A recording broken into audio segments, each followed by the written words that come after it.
Hello bachcho, let us read this given question. So the given question says that a balloon contains 1500 meter cube of helium at 27 degrees Celsius and 4 atmospheric pressure. The volume of helium at minus 3 degree Celsius temperature and 2 atmospheric pressure will be. तो देखिए बच्चों, यहाँ पे हमें दो cases दिए गए हैं। जैसे एक बलून है, उसमें पहले बोला गया है जो वॉल्यूम है वो कितना है, लेट सपोज V1 से डिनोट करेंगे, वो है 1500 मीटर क्यूब, और ये क्या है, हीलियम गैस के लिए है। अब इसमें हमें टेम्परेचर भी दिया है, दैट इज T1, वो क्या है 27 डिग्री सेल्सियस दिया है हमें। तो हम इसे केल्विन में कन्वर्ट कर देंगे, तो वो हो जाएगा यहाँ पे प्लस 273 करेंगे, तो यहाँ पे हमें मिलेगा 300 केल्विन। तो ये T1 की वैल्यू आ गई। अब प्रेशर भी हमें दिया है और वो है 4 atm, एटमॉस्फेरिक प्रेशर दिया है, तो 4 atm हम लिख सकते हैं। अब हमें बोल रहा है कि वॉल्यूम ऑफ द हीलियम मतलब V2 की वैल्यू फाइंड आउट करो अगर उसका जो टेम्परेचर है T2 वो -3 रहे, मतलब 273 -3, तो ये क्या हो जाएगा हमारा, यहाँ पे 270 आ जाएगा, 270 केल्विन। और जो प्रेशर है वो क्या हो गया अभी, 2 एटमॉस्फेरिक प्रेशर, मतलब 2 atm हो गया है।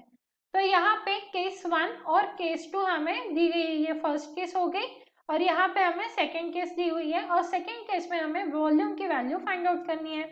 तो देखिए हम क्या यूज कर सकते हैं, यहाँ पे आइडियल गैस इक्वेशन है, तो आइडियल गैस की इक्वेशन क्या होती है, PV is equal to nRT, हमें पता है फॉर आइडियल गैस। तो यहाँ से क्योंकि n सेम रहेगा, हीलियम ही है, तो यहाँ पे n की वैल्यू सेम रहेगी, तो हम लिख सकते हैं n is equals to PV by RT, right. PV by RT लिख सकते हैं यहाँ पे RT।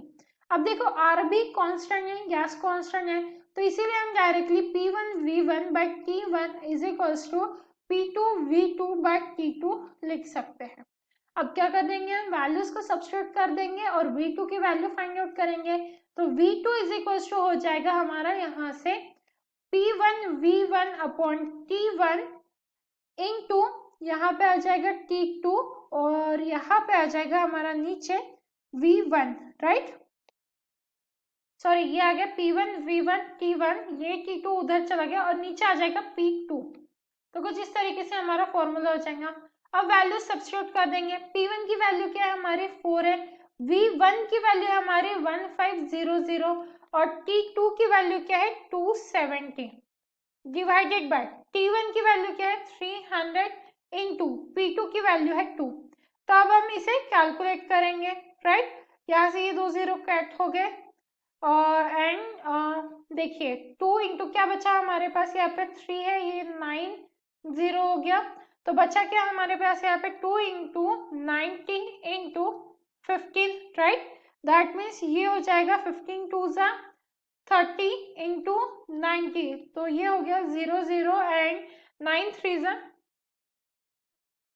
27, 9 3 जा 27, राइट। सो अगर हम चेक करेंगे इसका मीटर क्यूब यूनिट आ जाएगा। So if we check the options, हमारा ऑप्शन जो डी है वो परफेक्टली मैच कर रहा है। So the final answer for this question is option D. So I hope you understood it well. All the best.